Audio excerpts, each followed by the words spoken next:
வணக்கம். தமிழ் ஃபுட் கார்னரில் இன்றைக்கி முட்டைக்கோஸ் கடலைப்பருப்பு கூட்டு பண்ண போகிறோம்.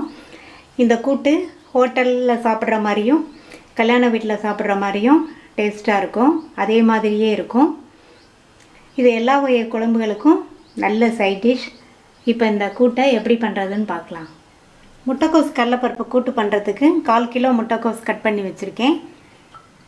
1/4 கப் கடலைப்பருப்பை 1 மணி நேரமாக ஊற வச்சுருக்கேன். இப்போ இந்த கடலைப்பருப்பை வேக வச்சிடலாம். ஊற வச்ச கடலைப்பருப்பை குக்கரில் சேர்த்துடலாம். அது கூட தண்ணி சேர்த்துடலாம். ஓரளவு முங்குற அளவுக்கு சேர்த்தா போதும். ஒரு 3/4 கப் சேர்த்துருக்கேன். ஒரு பிஞ்ச் மஞ்சள் தூள். மூடி போட்டுடலாம். ஸ்டீம் வந்ததுக்கப்புறமா வெயிட் போட்டு மீடியம் ஃப்ளேமில் 2 விசில் வேக வச்சுக்கலாம். 2 விசில் வந்துடுச்சு. திறந்து பார்க்கலாம்.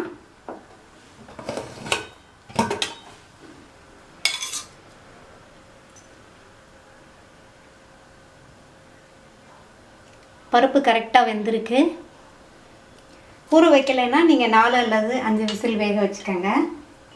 மறுபடியும் ஸ்டவ் ஆன் பண்ணிடலாம். இந்த பருப்பில் கொஞ்சம் தண்ணி இருக்குது. அது கூடவே கட் பண்ணி வச்ச முட்டைக்கோஸ் சேர்த்துடலாம். இது கூட 1/2 டீஸ்பூன் சாம்பார் தூள்.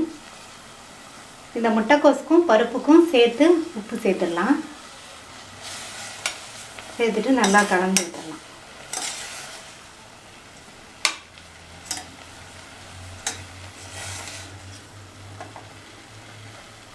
இன்னும் கொஞ்சம் மட்டும் தண்ணி சேர்த்துக்கிறேன். கூட்டுங்கிறதுனால கொஞ்சம் இதுவாக இருக்கணும், கொஞ்சம் லூஸாக இருக்கணும். அதனால் மூடி போட்டுடலாம். இந்த முட்டைக்கோஸ் 3/4 பங்கு அளவுக்கு வேகட்டும். இடையில அப்பப்போ திறந்து கிண்டி விட்டுக்கலாம். முட்டைக்கோஸ் வெந்துட்டு இருக்கும்போதே கூட்டில் சேர்க்குறதுக்கு 2 டேபிள் ஸ்பூன் தேங்காய் துருவல், 2 பச்சை மிளகாய், 1/2 டீஸ்பூன் சீரகம், 1 டீஸ்பூன் அரிசி மாவு, பச்சரிசி மாவு சேர்த்துருக்கேன். நீங்கள் பச்சரிசி மாவுக்கு பதில் 1 ஸ்பூன் பச்சரிசியை ஊற வச்சும் சேர்த்துக்கலாம். இதை கொஞ்சமாக தண்ணி சேர்த்து விழுதாக அரைச்சி எடுத்துகிட்டு வந்துடலாம். திறந்து பார்க்கலாம். இந்த முட்டைக்கோஸ் பருப்போடு சேர்ந்து 3/4 பங்கு அளவுக்கு வெந்திருக்கு. இது கூட அரைச்ச தேங்காய் விழுதை சேர்த்துடலாம். நம்ம அரிசி மாவு சேர்த்து அரைச்சோம்னா கூட்டு நல்லா திக்காக இருக்கும். இது கூட மிக்ஸி ஜாரை கழுவி அந்த தண்ணியை சேர்த்துடலாம். நல்லா கலந்து விட்டுறலாம். இந்த தேங்காய் விழுதோட பச்சை வாசனை போகிற வரைக்கும் இந்த கூட்டு வெந்துட்டுருக்கட்டும். தேங்காய் விழுது சேர்த்ததுக்கப்புறமா ஒரு 2 நிமிஷம் கொதிச்சிருச்சு. அந்த அளவு டைம் போதும். தேங்காய் விழுதோட பச்சை வாசனையும் போயிடுச்சு. முட்டைக்கோஸ் கடலைப்பருப்பும் நல்லா இது கூட ஒன்று சேர்ந்து வெந்துருச்சு. இப்போது இதுக்கு தாளிப்பு போட்டுடலாம்.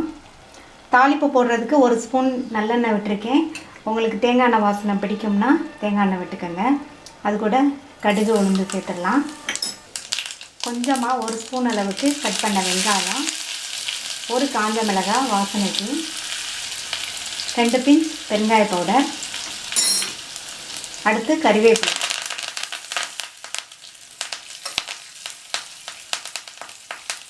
இந்த தாளிப்பை கூட்டில் சேர்த்துடலாம்.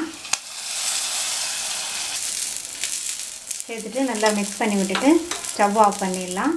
ரொம்ப சுவையான முட்டைக்கோஸ் கடலைப்பருப்பு கூட்டு ரெடி ஆயிடுச்சு. நீங்களும் ட்ரை பண்ணி பாருங்கள். ட்ரை பண்ணி பார்த்துட்டு லைக், ஷேர் அண்ட் கமெண்ட் பண்ணுங்கள். தமிழ் ஃபுட் கார்னர் சேனலுக்கு சப்ஸ்கிரைப் பண்ணுங்கள். தேங்க்யூ.